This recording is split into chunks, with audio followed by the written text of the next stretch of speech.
All right. Good morning, everybody. My name is Kyle Turner. I'm a saxophonist, a band leader, composer, arranger, radio personality, just a person that does a lot of different, covers a lot of different things. Let me cut my phone off.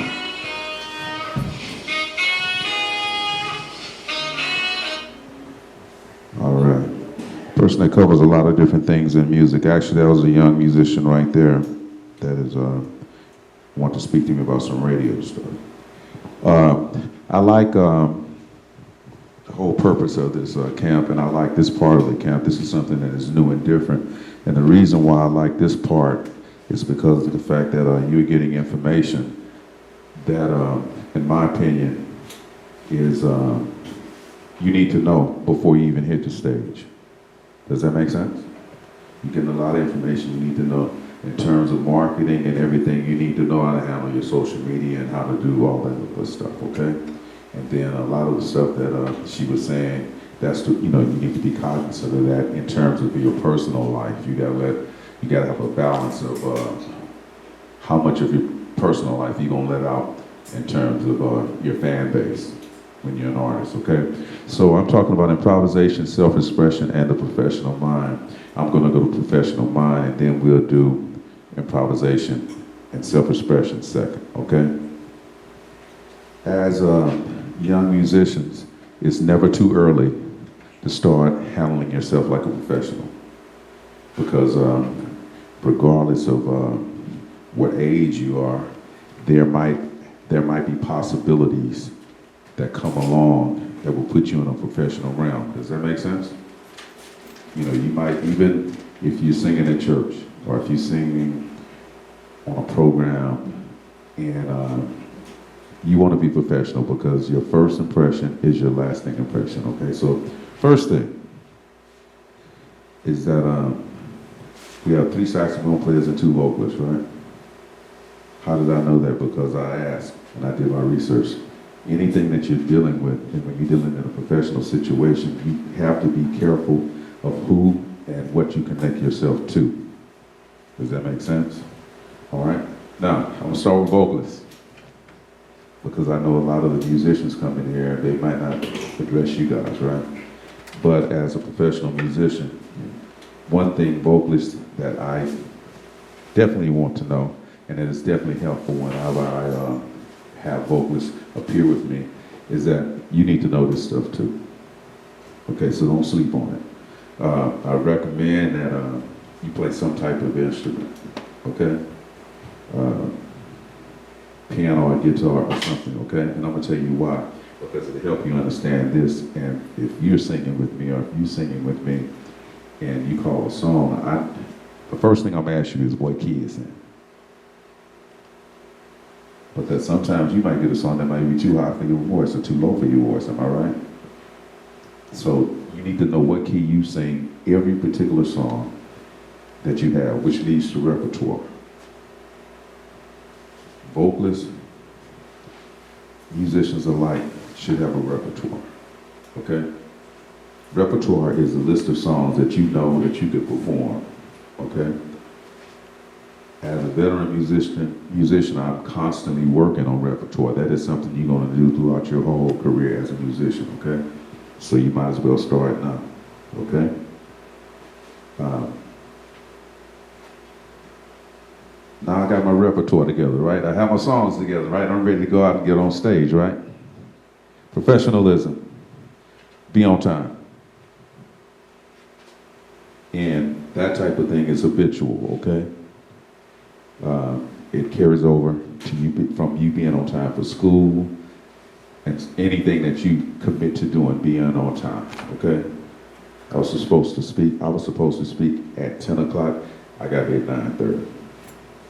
If I got here at 10, I'm not on time. Does that make sense? The more stuff you have to set up, and I'm talking to my saxophone players right now, the more stuff you have to set up, the earlier you need to be there.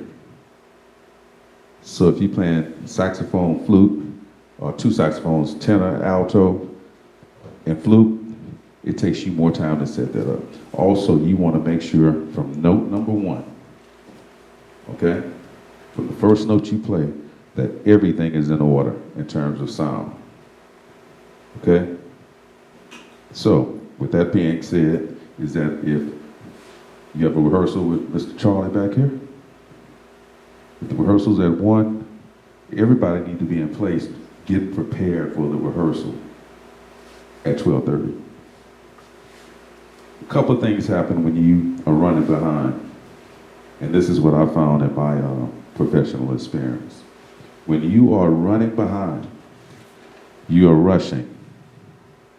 Am I correct? We all agree on that, right? When you're running behind, you're like hurrying up, put on your clothes. You're driving down the street speeding. Then you get here, you're hurrying up, putting your instrument together. You're trying to hurry up and warm up, am I right? So guess what's going to happen at very first tune? You're going to be rushing. Human nature, because your body clock is not settled. Okay, I'm just telling you things that I found in my professional career, and I will talk about that a little bit later, okay? The way you guys communicate with each other should always be in a respectful manner. You guys are a band, okay? And even though there's not a rhythm section here, you guys are a 5-piece band. So you gotta be respectful. You should communicate with each other because we can all learn from each other. You know, I might hear one of you saying, how did you do that? You see what I'm saying? Because as a saxophone player, I try to make my instrument sing. So I value what you bring to the table. Because you're a musician too, vocalist. All right? Actually, you have the first instrument, which is the voice. And some of us are good at using our voices, just like some of us are good at playing, you know, physical instruments. But your instrument, your vocal cord is your instrument. So don't ever think you're not a musician, okay? Saxophone players or other musicians that might be in here, the same thing goes. They're musicians as well. And as I mentioned just now, the key thing about playing saxophone is making the instrument sing. All right? Okay, now, my mindset is professional. If anyone, I've played with a lot of different people, okay? I played with Luther Vandross, I played with Elder Barge, I played with Joe Sample, I currently play with Bobby Hall from time to time, I currently play with Regina Bell. And I have a solo career. My most important performance I've ever had, take a guess what you think it is. I named several people, right? What was my most, in your mind, what do you think I would say my most important performance? What would you say, Joel?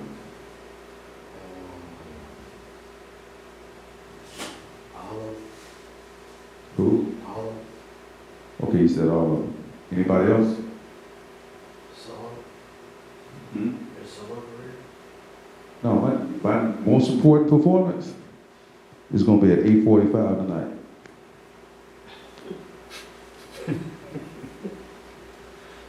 Why would I say that? Why would you think I said that?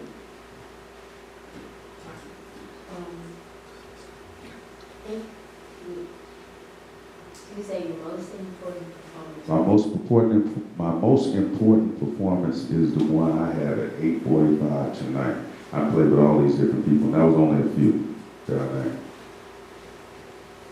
But why is that my most important performance? I think he would say that because he would have to think about the future. That's coming up, the ones that you've already done. Just get up. Exactly. The thing I want you to remember is that the last time I performed was Sunday. All right? What can I possibly do to improve what I did on Sunday? What can I do about the performance on Sunday? That's behind me, right? Now, I can improve on that performance or say, okay, I didn't do this or I didn't do that, you know, and I make a mental note of that, all right? Or while I was on stage playing with you and you played something really, really cool, and I'm like, I gotta learn that. but he played. You know, I always try to improve myself, but the most important performance is the one you have coming up next, because that's a new opportunity to present your gift. All right? To show what you have learned and present your craft, your art. Okay? So, and then after I play tonight, when I play Saturday, that's going to be the most important. Okay? Now, some performances do carry more weight, and I'm going to talk about that. The Luther Vandross thing, like you mentioned, because of the fact that it's documented that I played with Luther, it does lead to other opportunities. But when you do something that leads to other opportunities, you have to be prepared, and you're going to have to, embrace that opportunity and do the best that you can do given that opportunity and be impressive. You see what I'm saying? So yes, the Luther Vandross thing and all those other gigs are experiences that I'm glad I had, because they led to other things. You know what I mean? And then I learned from each one of those artists. That's one thing. Every time you hit the stage, you should have something that you're learning that is helping you grow in your musicianship. And we all agree, once again, we are musicians, right? So that's the thing. Okay, now what I'm going to do, I've already picked on the vocalist, saying y'all need to know this, and know your keys, and that you're a musician, right? So with me being a saxophone player, I'm ready to talk to saxophone players and vocalists alike. What happens when you don't play, when you don't practice for a few days? Okay, good. I didn't want him to answer. What happens? You'll get rusty. You get rusty. Basically, what he is saying, and Jawad will attest to this. I was saying, the only days that you don't have to practice, and that includes y'all too, vocalists, the only days you don't have to practice are the days that you don't eat.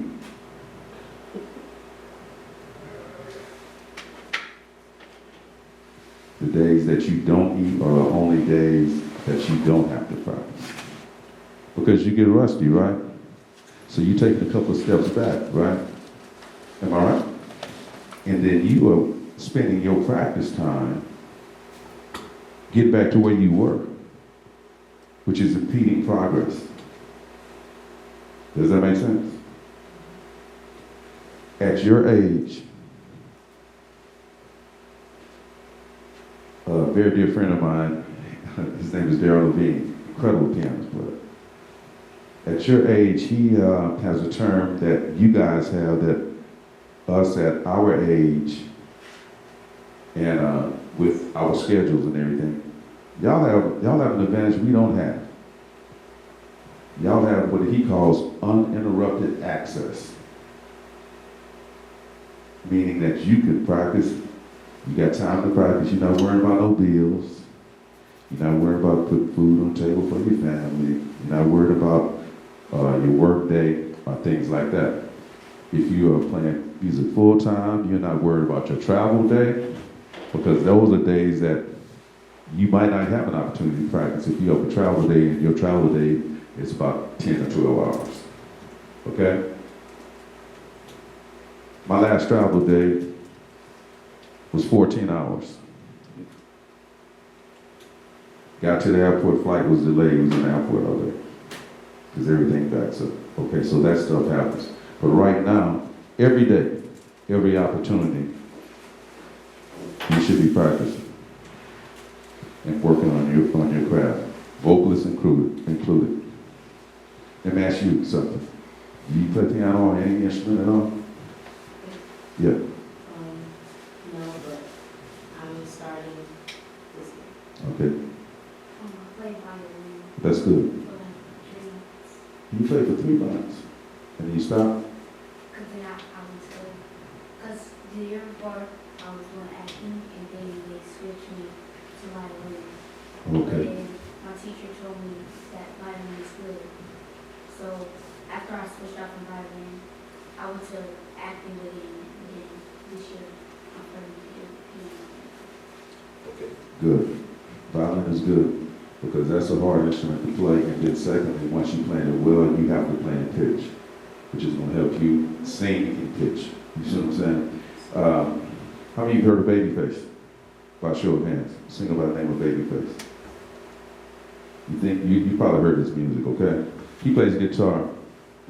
He writes his music from the guitar. Everybody know about Beyonce, right? She plays piano. Did y'all know that? And she plays piano. And I'm sure she writes from the piano because she has that skill.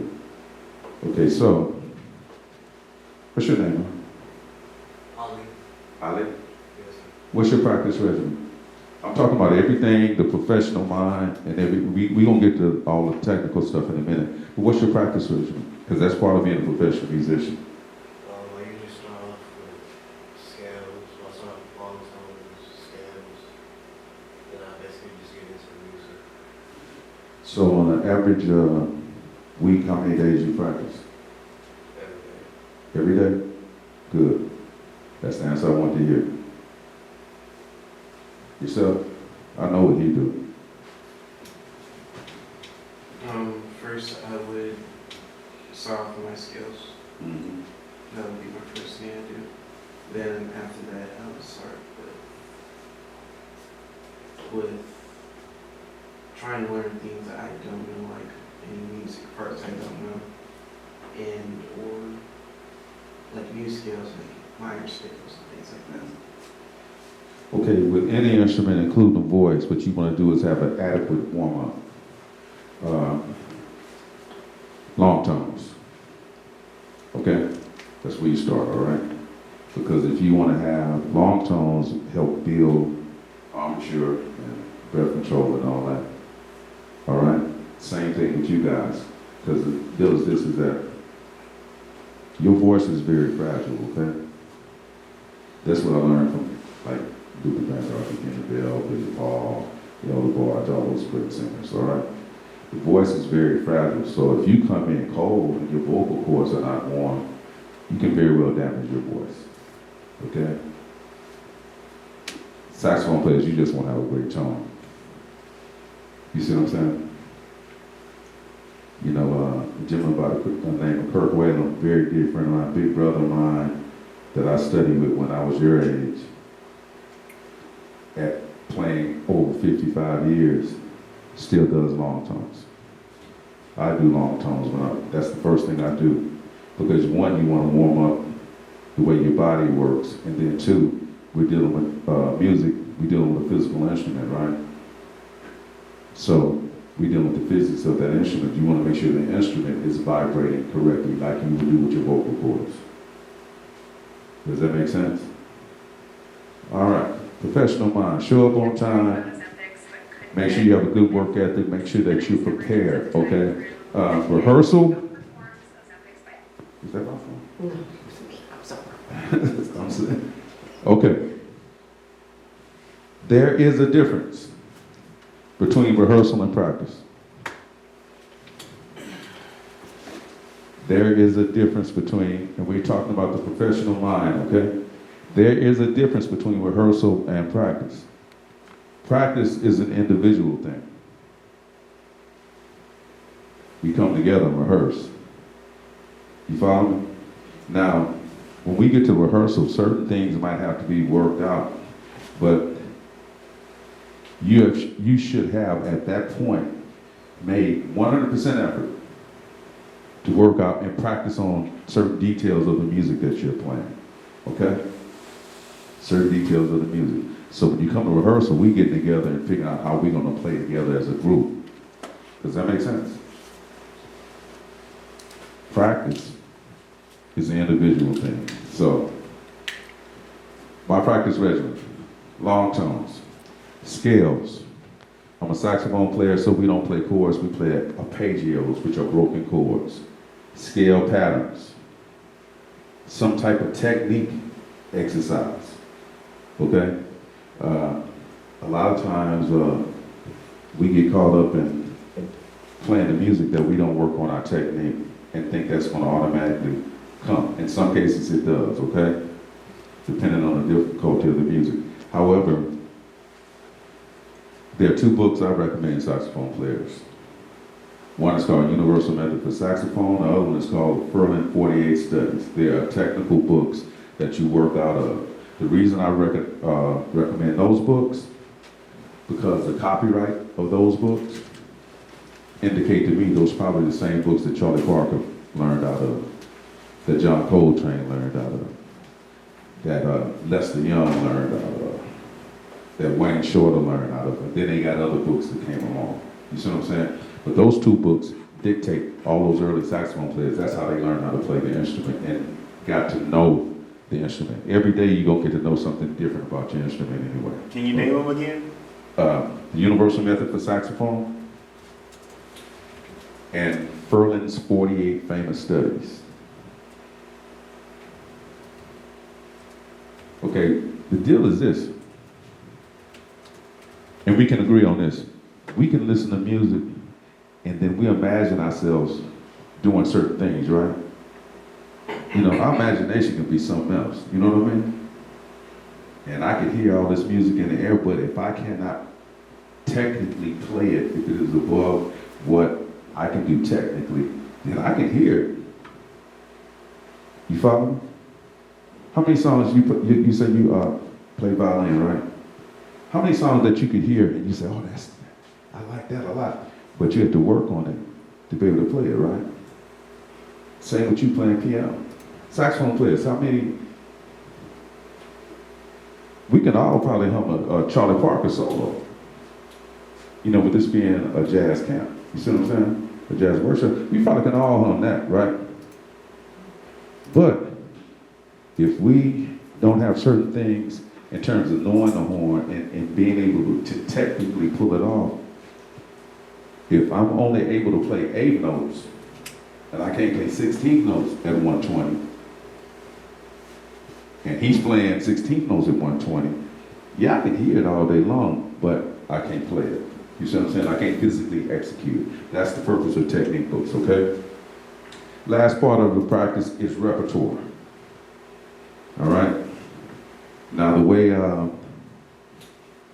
with you being a young musician, this is what I would do. I would learn 1 song a week. Not in a band situation, but I'm talking about in terms of your individual situation. How many weeks in a year? So at the end of the year, you know 52 songs, right? The average gig you're going to play is going to be about 15 or 20 songs. Does that make sense? So you constantly building your repertoire. But that's the last part of the practice, because without the other stuff, then you're not going to be prepared to do the repertoire part. Now, I am a firm believer that there is no such thing as bad music. However, there is music played badly. Did y'all catch that? There's no such thing as bad music. There is music that's played badly. I played with great jazz musicians. I played with great R&B musicians. I've even played with some country western musicians that were great. Every genre of music has something to offer, and you can draw from it. Charlie Parker's favorite composer was Stravinsky. Point taken, right? John Coltrane and Wayne Shorter. One of the books they talked about was the Thesaurus of Scales and Melodic Patterns, which is a classical book. Okay? So you got to be able to grab from everything that you hear. I have a friend named Wendell Brooks, has perfect pitch. If you were to drop that book on the floor, he'll tell you what note it is. Now everybody's not to that extreme, you see what I'm saying? But you got to embrace all types of music, you know. And there are some music where the content is not musical. I'm gonna be real about that. And some of it's very popular, you know. But as musicians, we have to have the ability to decipher and decide how we're going to present ourselves when we go on stage. Okay, so that leads to my next question. Who in their plans on presenting music on a professional level? Who desires to do that? Okay, so I'm gonna go around the room. Where do you see yourself in 10 years? See myself. Be specific.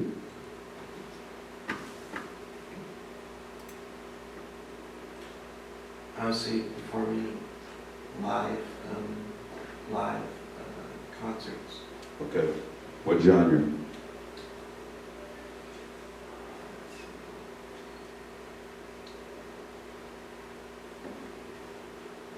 I would say right now jazz, but like, say right now jazz, but like for Okay. Jawad?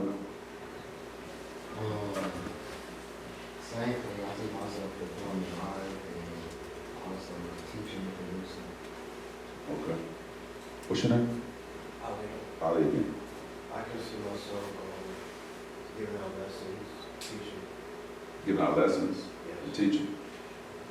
I see myself performing my own live music that tries on road and produce and play piano while I do it. Alicia Keys type? Alicia Keys type, playing piano and singing? I see myself like throughout the year having performing plays that and acting performing plays that I have wrote and then performing in front of people live crowds and acting in movies and just acting stuff.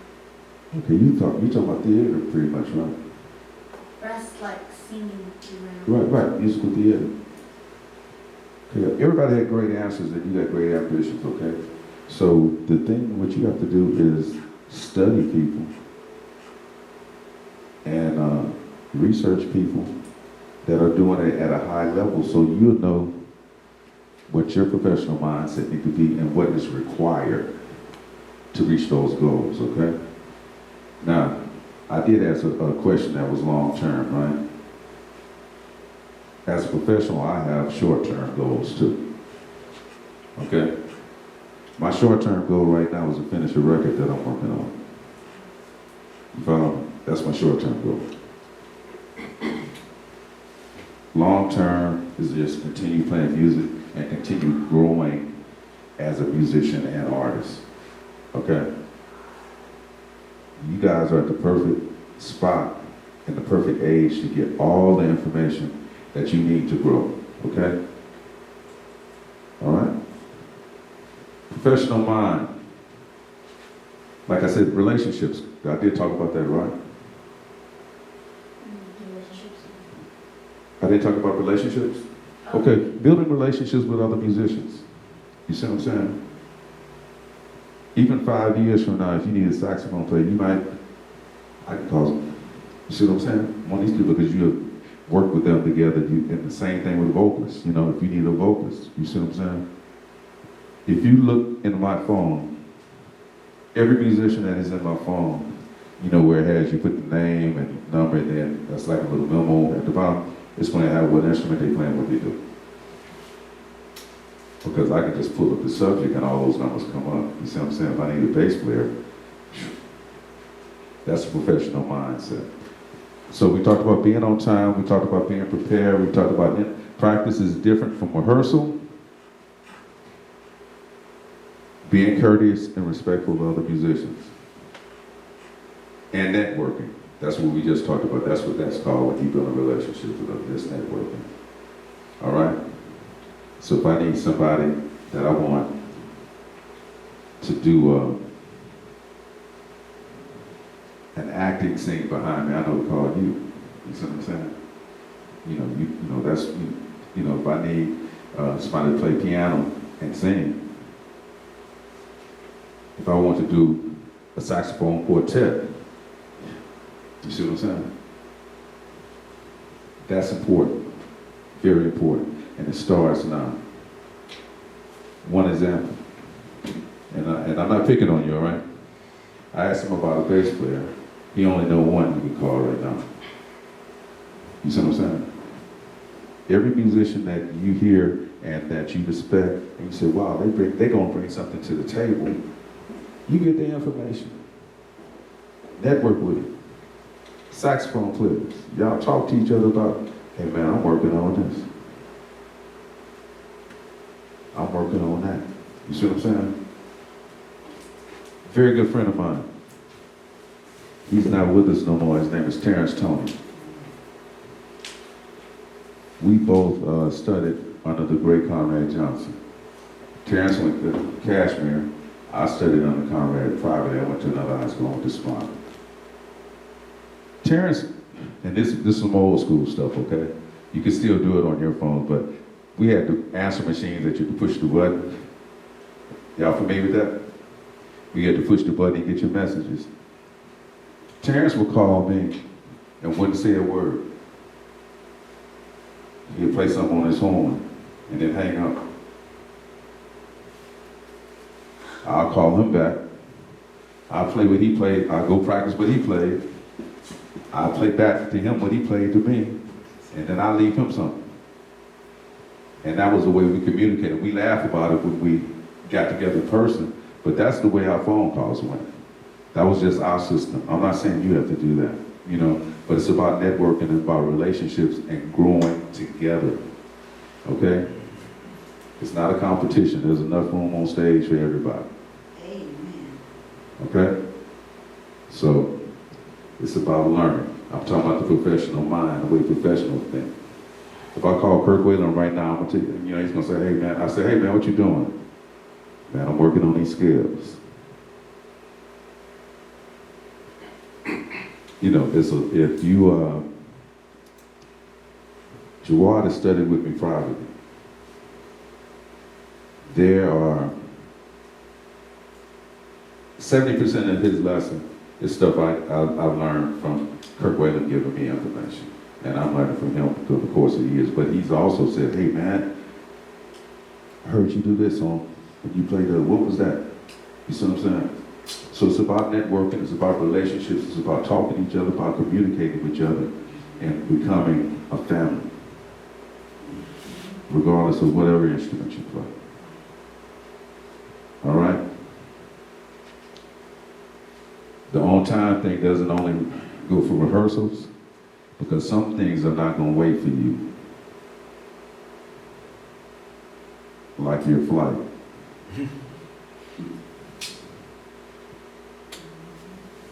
Professional mindset. What they say, TSA, that's what they call it. They tell you to be at the airport 2 hours before, right?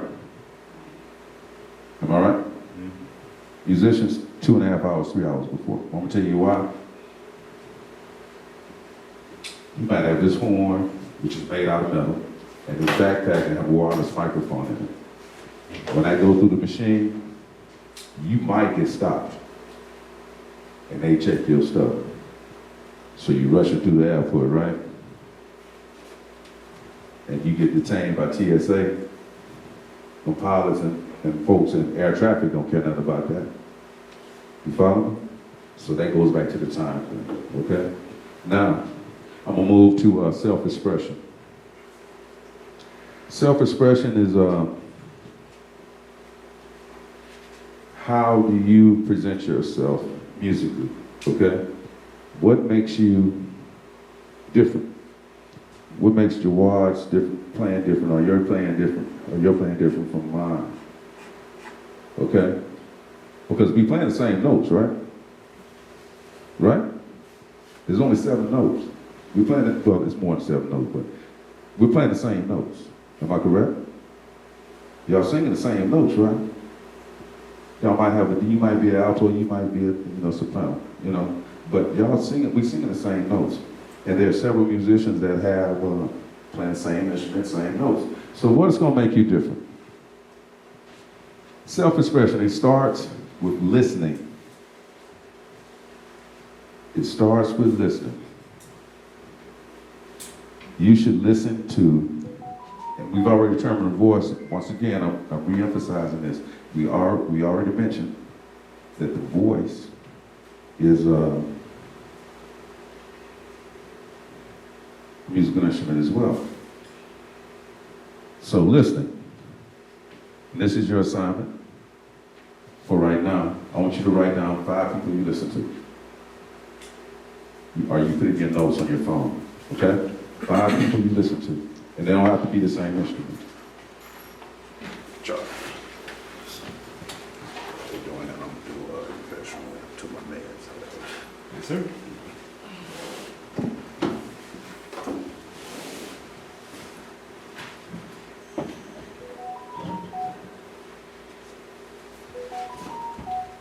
Charlie, how much is it that I can hear all that noise, but I got it on silent? It's not on silent. That's what it says here, watch. You sure? Ain't that on silent?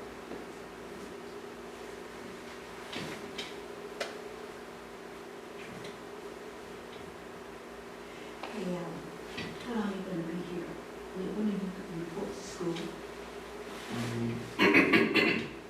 Report to school. Well, I'm going to the 5th of August. Of August? Yeah. Oh, okay. And then, are you coming back home for Christmas? Yeah, it should be. So you're gonna keep in touch? You're gonna keep in touch with us? Of course. Okay. Because we want you to speak, but we want you to do something on Christmas. Mhm. Who are you gonna tell?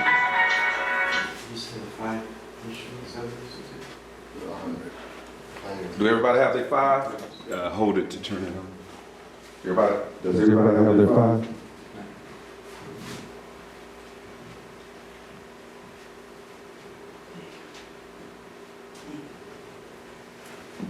Who already has their 5? Okay, what's your 5? Marcellus, Carl Turner, Charlie Parker, Kenny Gay, and Mitchell. Well, first of all, I'm glad that you listen to me. I'm wait on other saxophones. Vocals, y'all got your 5? Y'all want to play this on your phone.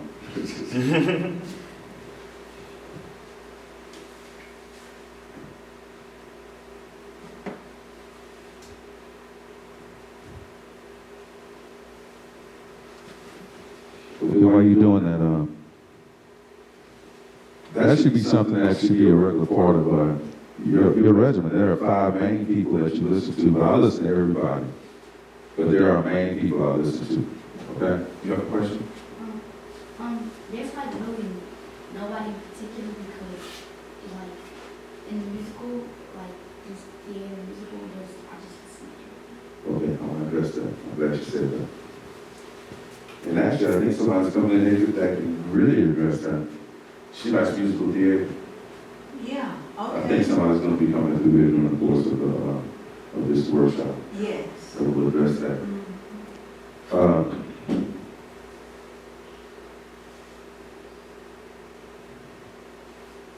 It's very, very important that you have certain people you look up to their plan, okay?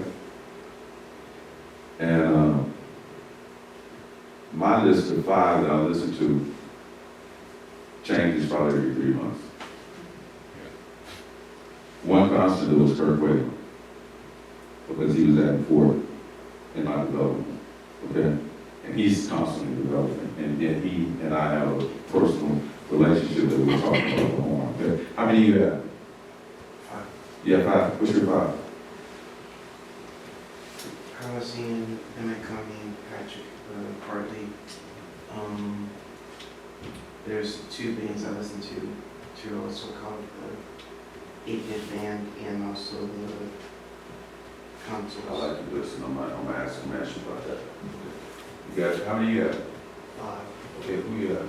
Charlie Parker, Grover Washington, Wayne Ismail, Miles Davis, and Michael Jackson. And who? Michael Jackson. Okay.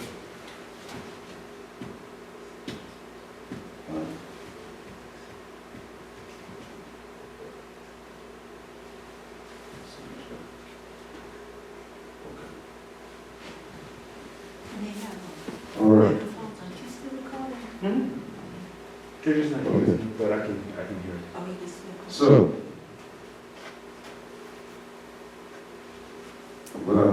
list except for one list that, there's two, if we're gonna use a common name, okay? Charlie Parker.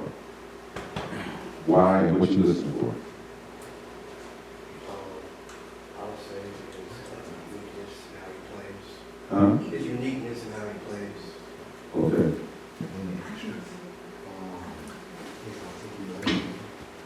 Hey, Joel, go ahead and use that microphone for me. His articulation and the way he solos his songs intentional. Okay. So, what y'all have common names? Y'all have common names? Do you have anybody? No, you don't. I'll deal with you in a minute. And you have people? Ariana Grande, Beyonce knows, Jasmine Sullivan, Gail, Cynthia Rigo, and Okay. Nice. What I like about y'all list is that they're very diverse artists, okay? And you guys have a common, common thing, because both of y'all listen to jazz, y'all listen to totally a jazz musician. Your list is a little bit more diverse, their list is definitely diverse, okay? How long y'all know each other? We've been knowing each other for like a couple of weeks, huh? A couple of weeks? How often do you talk about music? With each other. Yeah. Unless it's like a rehearsal or something, we're pretty much on the Y'all have a common thing in Charlie Parker. Y'all both said two different answers. His was more of on the creative end, yours was more on the technical end. So those are things that you should talk about among each other. Man, did you get the way you played those trumpets? Did you hear his expression on just friends? You see what I'm saying? No, I didn't hear that. Turn me on too. You see what I'm saying? Those conversations you should have. Saxophone players. I'm going to address the saxophone players and I'm going to address the vocalists, okay?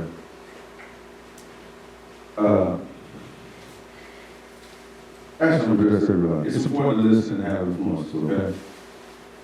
Listening is how you build repertoire, and then listening is how you develop the language, especially in jazz music. There's a language when it comes to playing jazz music.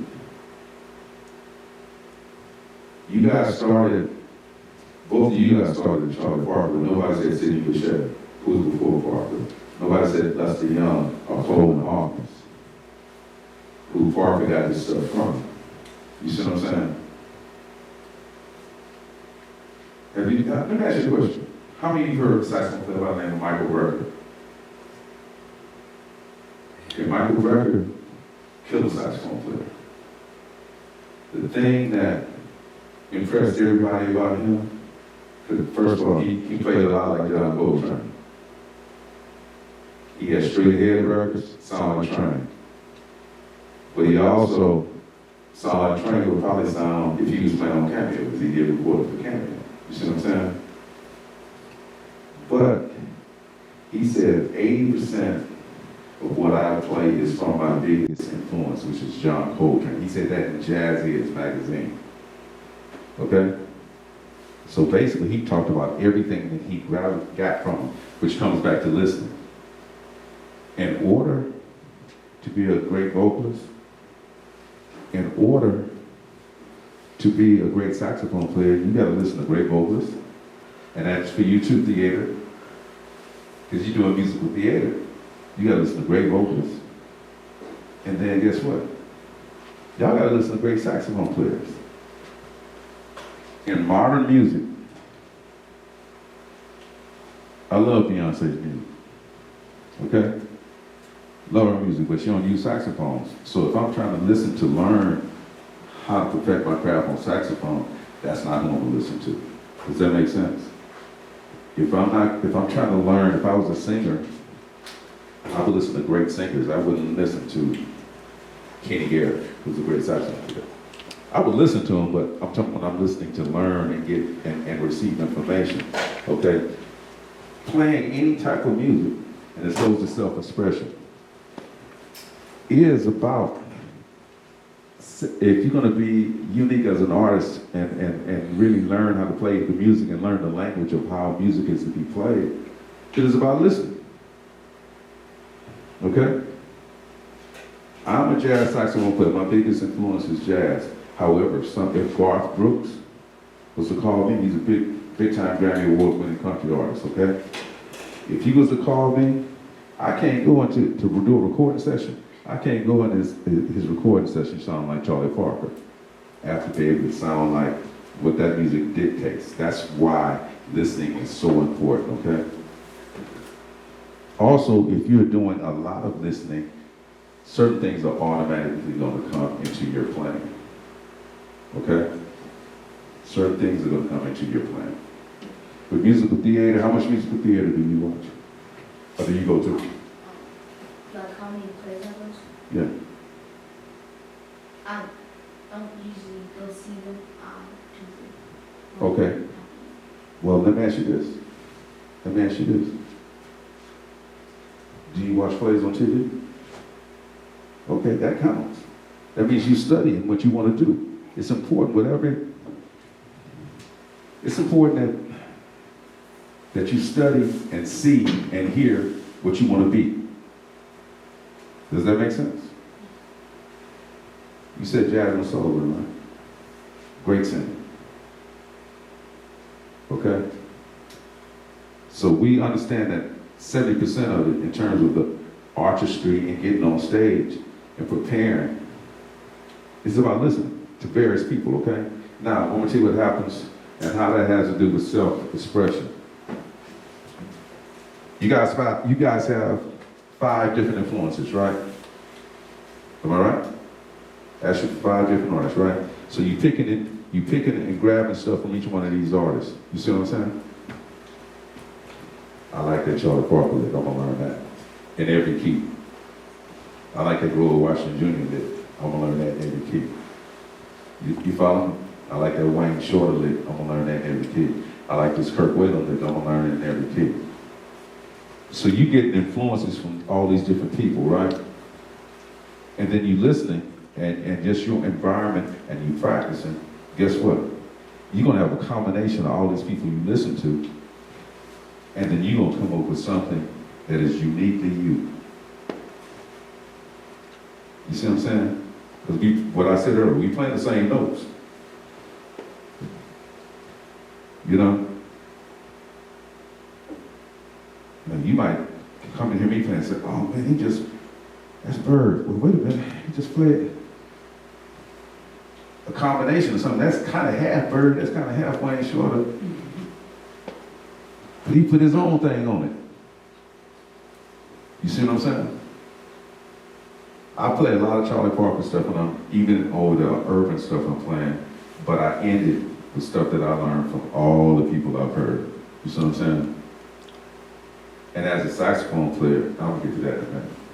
Vocalist, same thing. Same thing. If you listen at, I just did a gig with Ruben Studdard. He won American Idol, okay? And actually, it was right there in Bill Outdoor Day, free concert. But in his singing, I heard Luther Vandross, I heard Freddie Jackson, I heard Donny Hathaway, and I could hear Stevie Wonder in his singing. But it was uniquely him because he had all that stuff wrapped up into one, and then he had his own musical experiences and stuff because he practiced and he found certain things in his practice that made it his. Does that make sense? The same thing with musical instruments. The biggest advice I got from Kirk Whalum is make the instrument sing. So pay attention to vocals, okay? All right? So that's how you get your own self-expression. You study people, and even on stage, when you present yourself, if you're a solo artist, study people that are successful. And then say, you know what? Why was Grover Washington Jr. so successful? And I'm gonna tell you how deep I got into it, homeboy. I got so deep into it, man. When I started doing records, I would study the album cover. Why did he choose this picture? Why did he choose this? You see what I'm saying? You gotta get that deep into it. Now, everybody's not gonna be a solo artist, but as an artist, those are things that you need to think about. And then on the playing and creative side of it, those are things that you have to think about. And then, on the education side, you gotta think about all this because it's your responsibility to give your students as much information as you can about any question that they ask. And then if you don't know the answer, you gotta have the resources to find the answer. You see what I'm saying? Like from you, I'm gonna talk to you after the thing, man, because some of your artists I didn't know. I definitely wanna pick your ear. The learning process never stops. You learn from your students too, okay? All right? But back to self-expression. That's how you express yourself, okay? All right, let me switch time to make sure I'm not going over time. Check this out. Everybody wants to know how to do that big word.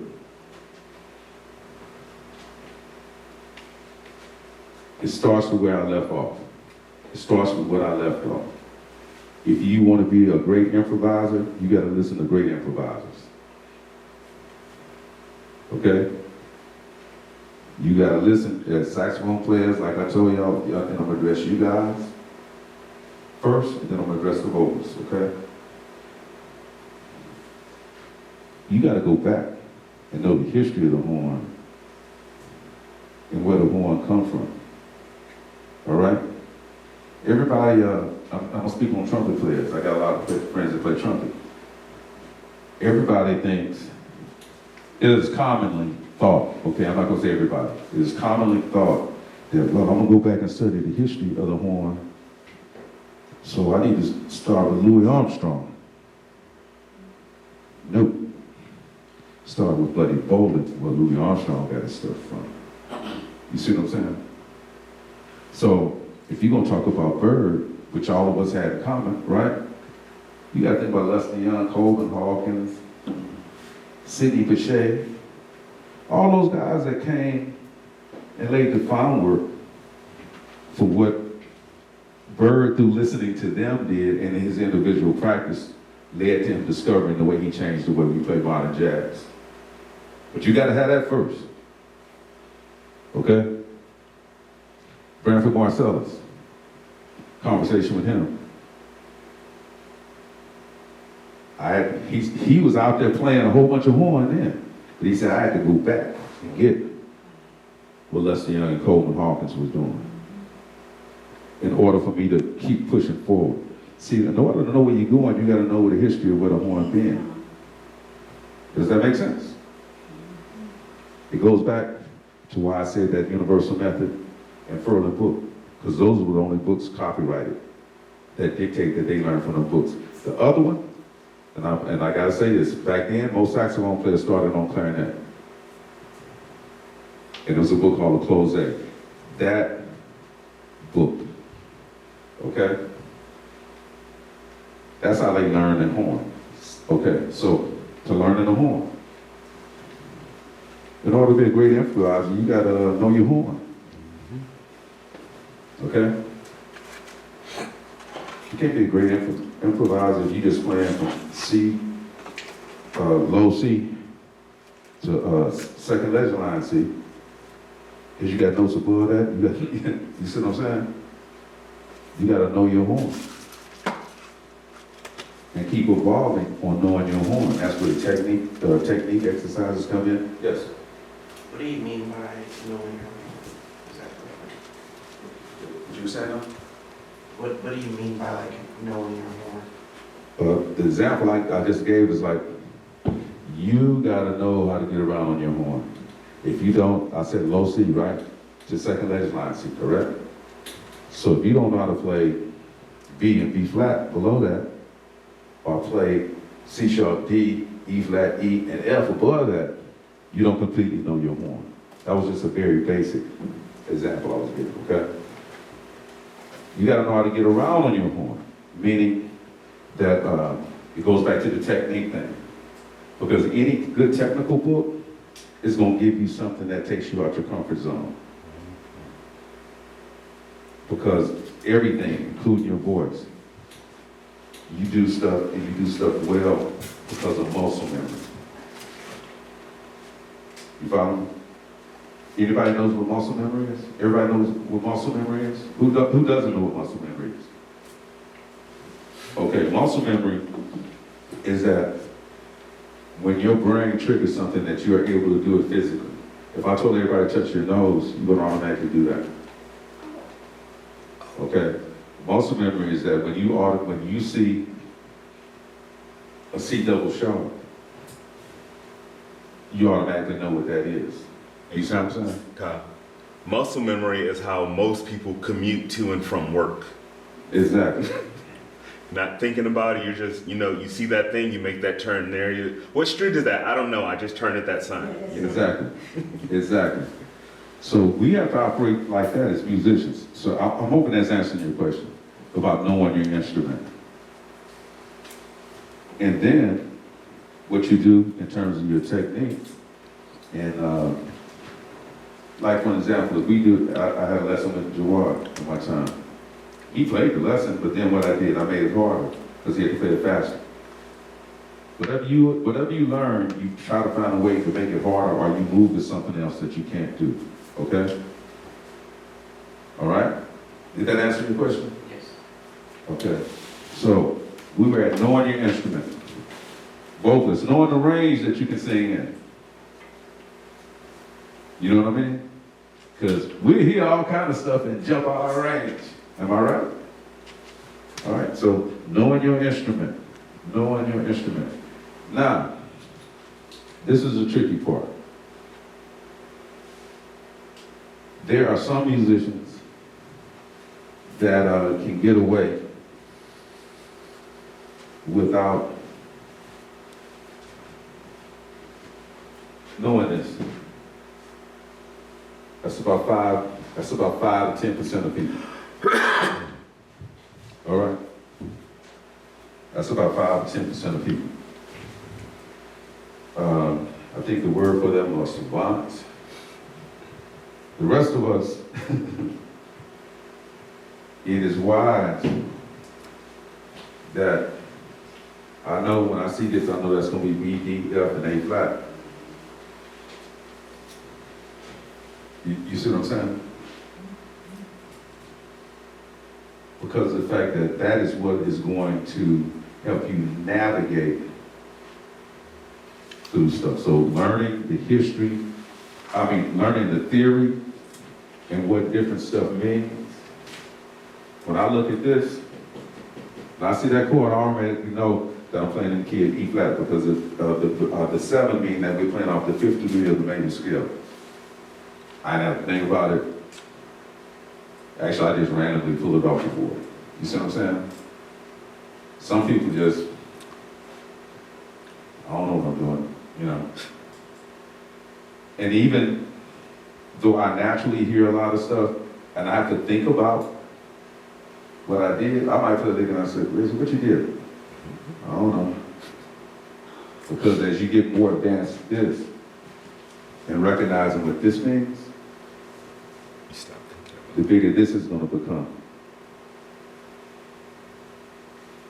That's what I'm talking about y'all too. The bigger this is going to become. You follow me?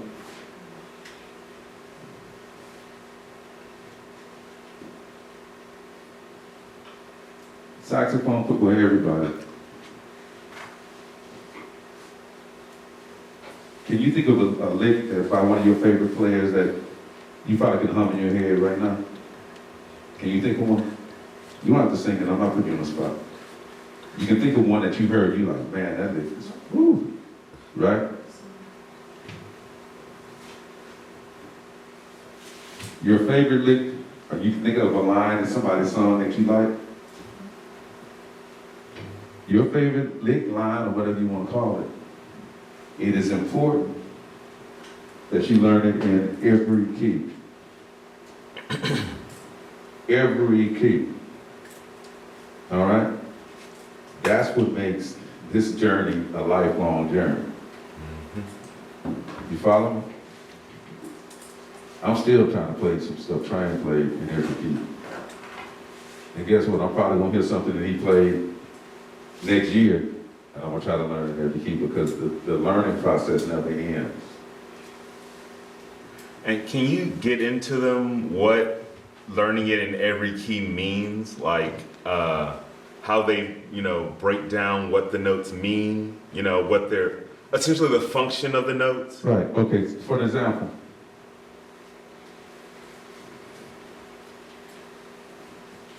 Say Wayne Shorter played a lick over this chord that I like, okay?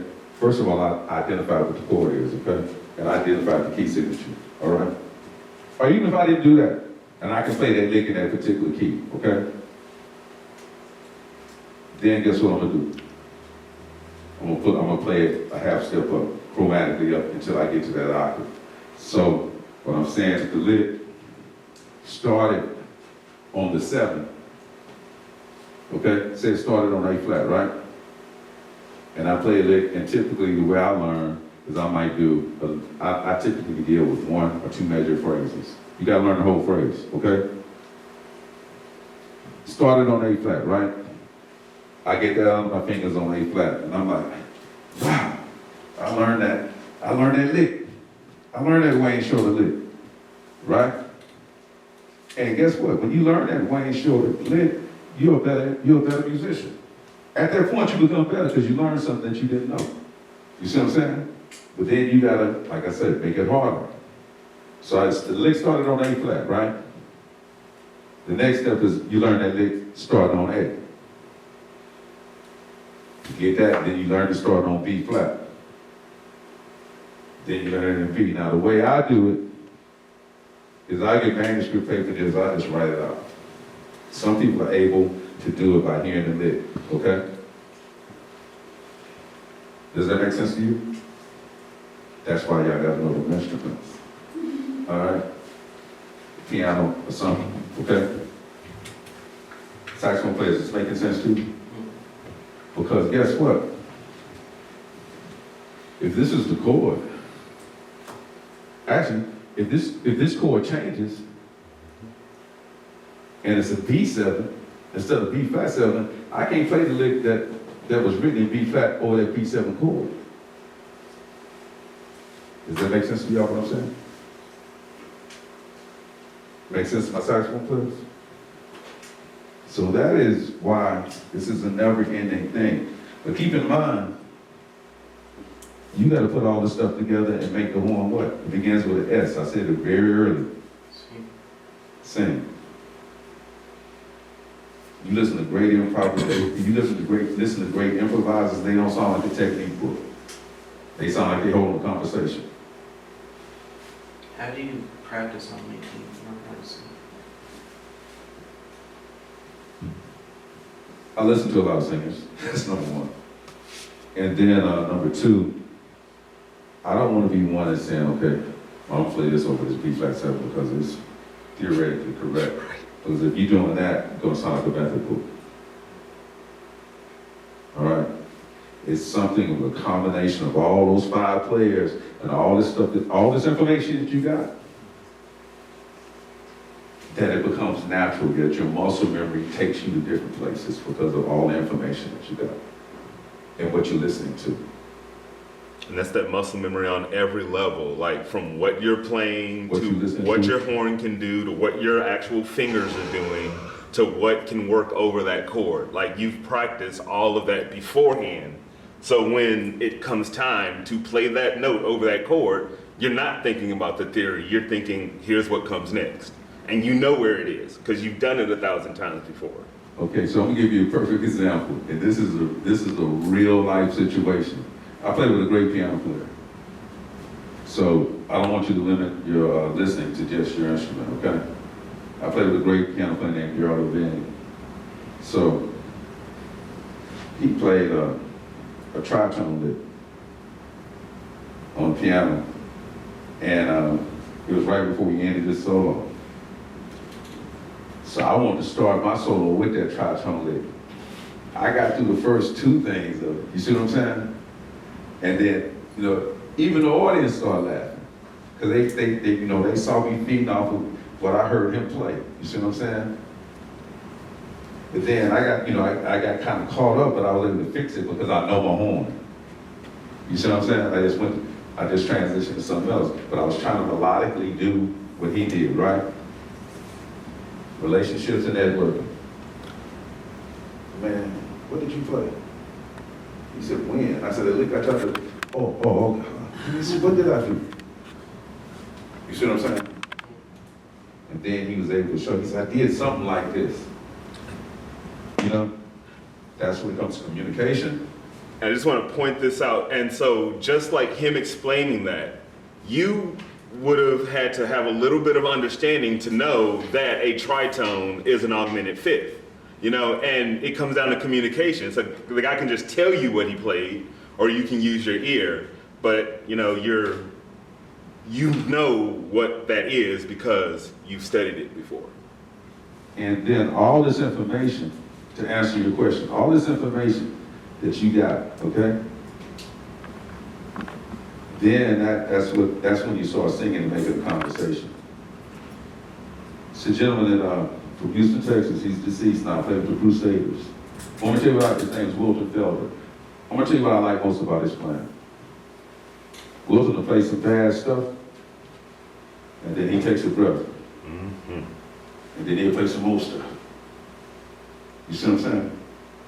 If you study the Crusaders music, and actually I had to do a Crusaders gig with Joe Sample's son, and my job was to kind of try to emulate my inner Wilton Felder. But that's what he did, and he'll play stuff like he's having a conversation, just like I'm having. I'm not talking to you, well, hey man, tritone scale is this, you gotta learn your bass scales, you gotta learn your minor scales, I'm not talking to you like that, right? I'm having pauses. Certain phrases I speak faster, certain phrases I slow down. That's the best way I can explain making your horn sing. Does it make sense? Okay, so we talked about the theoretical side of it. We talked about listening, first of all. Because we have to know what?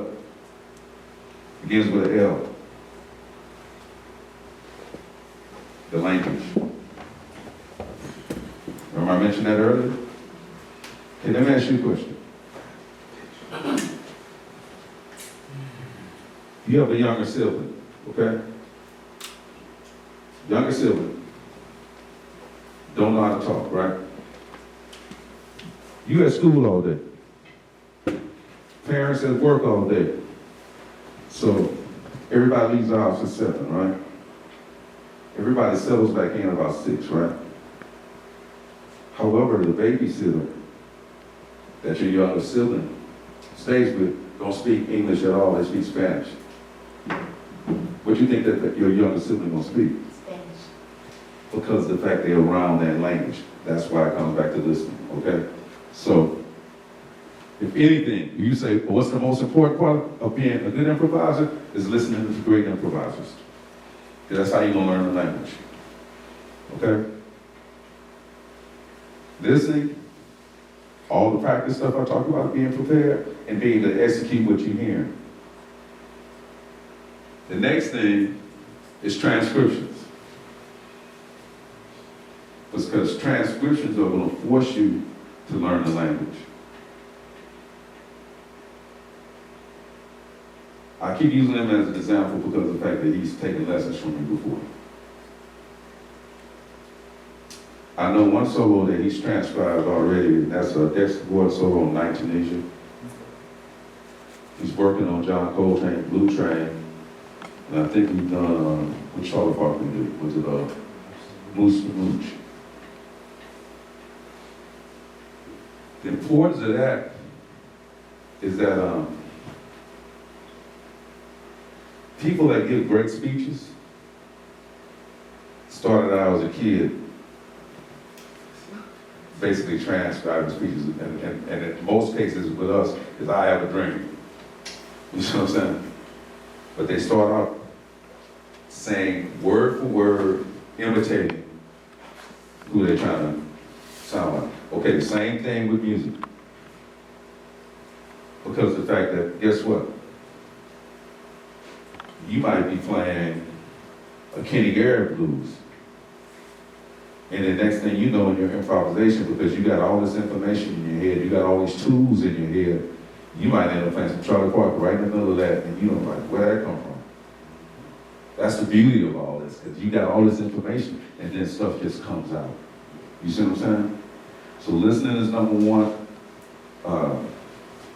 Knowing the theory, you knowing the difference between the major chord, the minor chord, and the dominant seventh chord, the augmented chord, and the diminished chord, all this stuff that you're learning with the theory, that is very, very, very important. Especially if you're going to be a writer.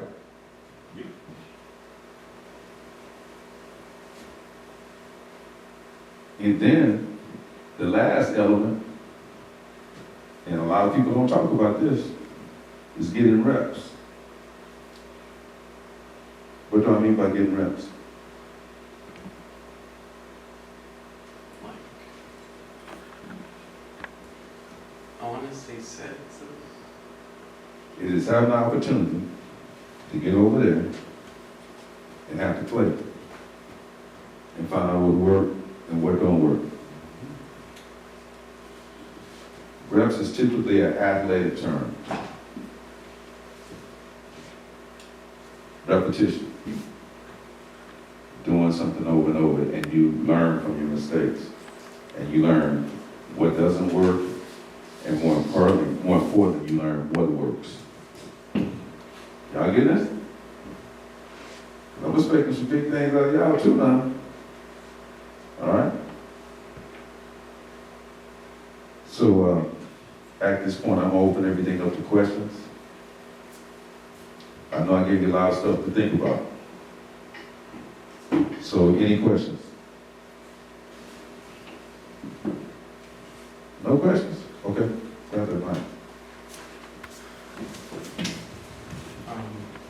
Who did you study under again? Like, who's... Our first lessons came from Conrad Johnson. Y'all know who Conrad Johnson is, don't you? Y'all didn't see the movie? Thunder Soul? Oh, they were, the singers weren't here Monday, but these other ones. Y'all gotta go back and watch that movie, okay? First person was Conrad Johnson. And it wasn't really a formal lesson at that point. He had just retired from Cashmere High School. My band director and he were very good friends, and he would, actually we were playing a couple of songs, my band was. And he heard me play, and he just said, hey man, you sound good, but why don't you try this? Also, it was another workshop that he was teaching in at the same time. He said, come to this workshop. You see what I'm saying? So I got to study with him first. As a result, remember I said one thing leads to another thing? At this particular workshop, they had a jam session at the end of the workshop. The band would play, the students would play. Then, and it started at midnight. The students would play. Then the musicians from around Houston would come in and do a set up until about 5 or 6 o'clock in the morning. Okay? And I heard Kirk Whalen at that session. And I bumped into him a couple of weeks later and asked him how much he tried to take lessons from him. And study with him. He said, can you get to TSU? I lived on the wrong side, way deep home. I said, yeah, I can get that. And he gave me lessons. The only requirement was I got to TSU. You see what I'm saying? So those were, in the beginning, 2 important figures. Then I met on that card. How many of y'all know who on that card is? These are names y'all need to know. Sure is. He came to my school. And I heard he played with our band. We played this song, Flying Home. And Mr. Carter, show me how you did this. You see what I'm saying? Another great one was Don Wilkerson. Okay? And I was just seeking the music. Don used to play at this club, and I was too young to get in. And on it, I would sit outside the club and listen to him outside the club, like you see in these movies. just to hear them play and get the music, you know, just to be around them and hear them play. You see what I'm saying? Another guy was Sylvester LeBlanc. So all these are people right here that were right here in Houston that I attained. Anybody that I liked the way they play, I was gonna ask them, how you do this? What's your approach? Okay, if they heard me play, what I need to work on. So those were my early influences. And then, of course, you know, I was listening to the records. You know, Charlie Parker was already gone by the time I started playing.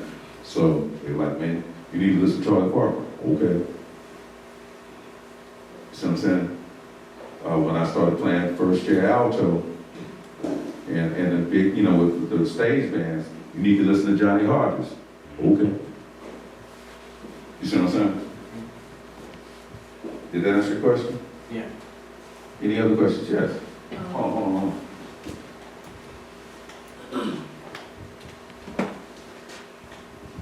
So like learning notes and knowing keys and stuff, can you give me some examples of like how would that be incorporated into like music that you would make on your own?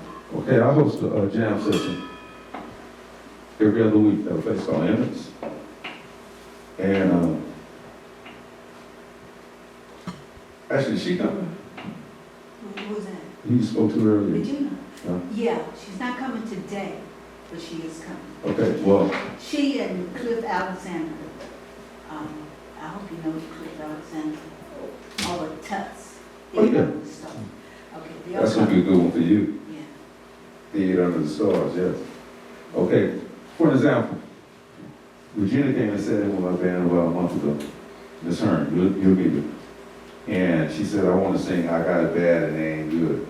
You know what the first question I asked her? What key you singing? Because in order for us to play together, that's what I needed to know. You see what I'm saying? You know, we can't be playing that song in E flat and she's singing it in her comfortable key. Because remember we talked about vocals, and certain keys might be too high, certain keys might be too low. That's why y'all gotta know your keys and the theory behind it, so you can intelligently say, hey, I'm gonna sing this song in this key, and then guess what? Musicians will respect you more. They will respect what you're doing. I like you, man. Could you ask questions? About my earlier question, would you say it's like beneficial to learn from like different private teachers than just one? That's a good question. Okay, in terms of private teachers, I was only doing one at a time. Okay? In terms of me going up and asking questions, that was everybody. Anybody that I came across, if they did something I couldn't do, and I liked what they were doing, I was like, yo, what you did, or if they heard me play, I would ask them what I need to work on. I'm gonna tell you a true story. My 11th grade year, my high school stage band played at the TSU competition that they used to have, music festival they used to have. Hank Crawford, great alto saxophone player, was one of the judges. He came backstage and talked to me. He said, I really enjoyed the way you played. Mr. Crawford, what I need to work on. You know what he told me? He gave me some information and stuff to turn to work on. But what he heard in my playing, he said, man, you know what? I don't think you're going to be an alto player. I think you're going to be a tenor player. 3 years later, I was playing tenor. Not because he told me to, it just kind of happened. You see what I'm saying? So you get that information. I already knew, first of all, I already knew who Hank Crawford was. So I was like starstruck anyway. And that he heard me. So it was always like, what I need to work on, what I need to do. Okay, so private instruction, when I didn't study with Prof. Johnson and Kirk at the same time, even though I was in that workshop with Prof. Johnson, I was getting information, but my private lessons came from someone else, and vice versa. a good question, man. And he's over at the workshop.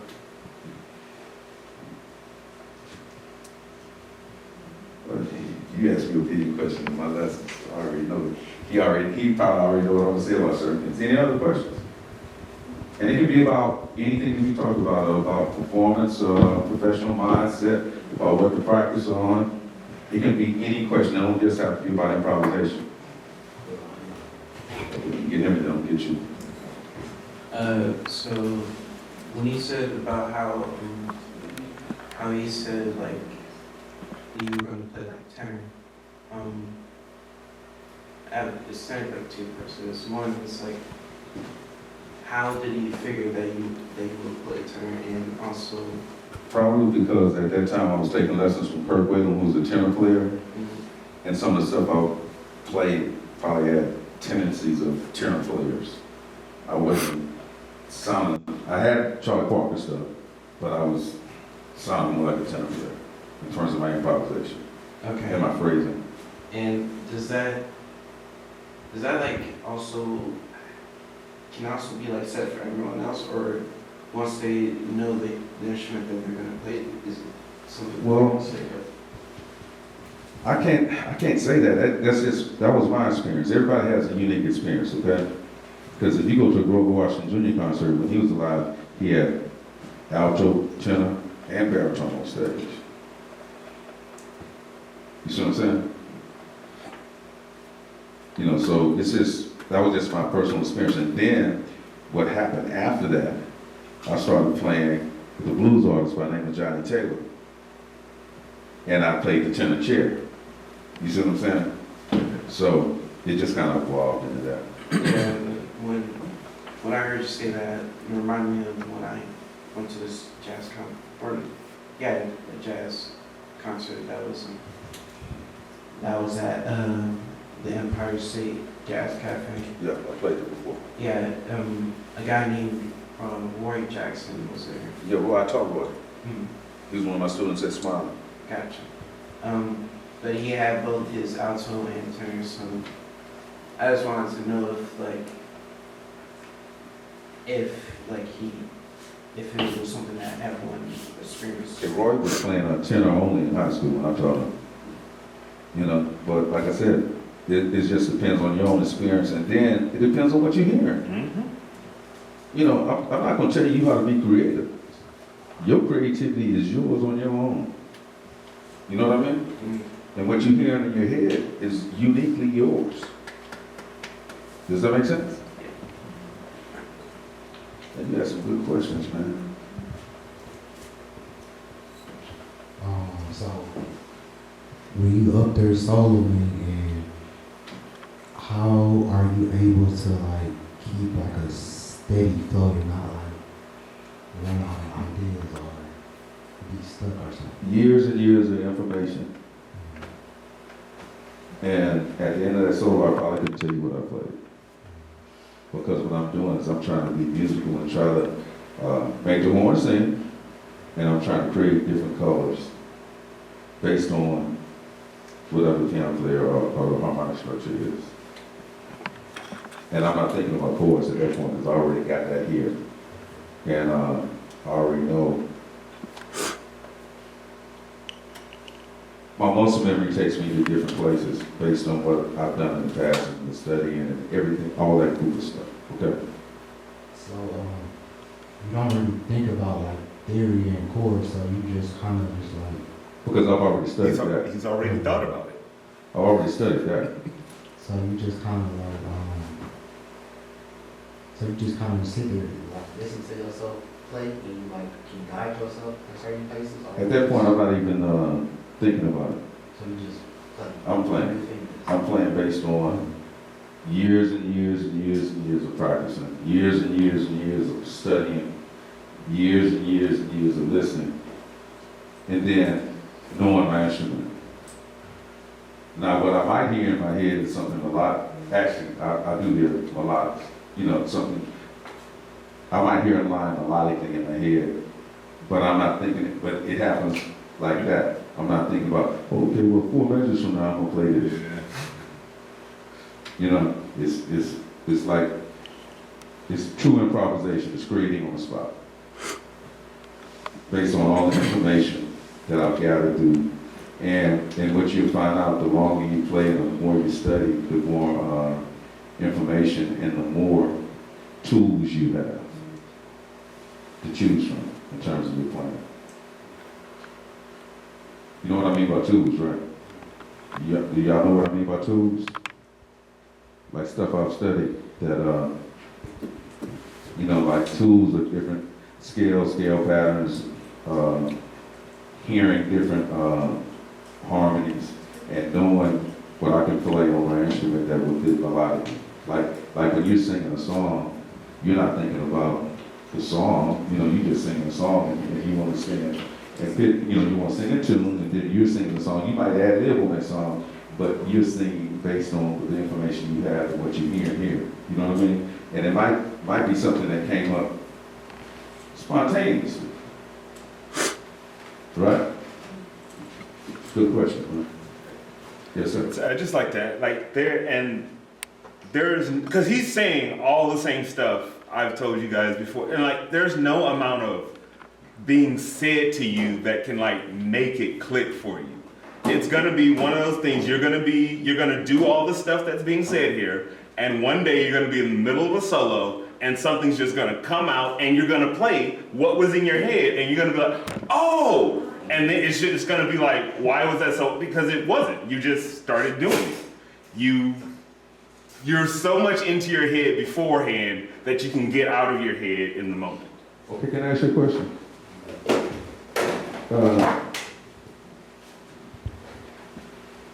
How was your experience at Prairie? It's pretty good. It's funny. Well, being in I experienced a lot. I traveled a lot. I made a lot of friends. Okay, did you have to think about what you're gonna say? Not really. Because you're having a conversation with me. That's the same with improvisation. That's what happens. You said, oh, and then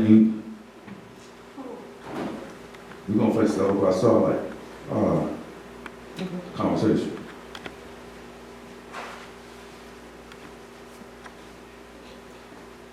Theater lady, theater man. Theater.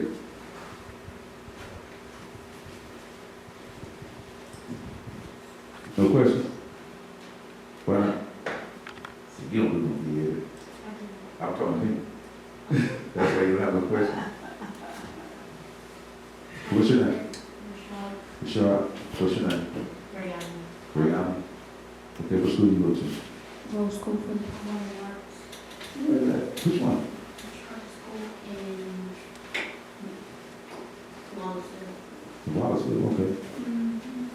My brother is interested, so that's technically what I'm doing. I know ninth grade. I'm just so.